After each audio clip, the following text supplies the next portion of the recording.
நம் முன்னோர்களின் காலகட்டத்தில் எல்லாம் எந்த விதமான செயற்கை உரம் மற்றும் செயற்கை சம்பந்தப்பட்ட உணவுகள் இது எதுவும் இன்றி வீட்டிலேயே விளைந்த காய்கறிகளை வைத்து இயற்கையான முறையில் சமைத்து தானியங்களை சமைத்து சாப்பிட்டு வந்தார்கள். அவர்களுக்கு இடுப்பு வலி, மூட்டு வலி போன்ற பிரச்சனைகளும் பலவிதமான நோய்களும் இல்லாமல் போவதற்கு அவர்களின் உணவு முறை மற்றும் அவர்களின் சுற்றுச்சூழல் முறையும் ஒரு காரணமாக இருக்கும்.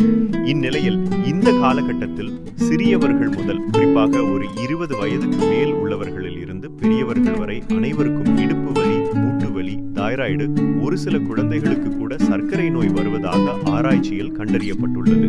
இந்நிலையில் இதை மட்டும் குடித்தால் போதும், இந்த 10 நோய்களும் கிட்ட கூட வராது.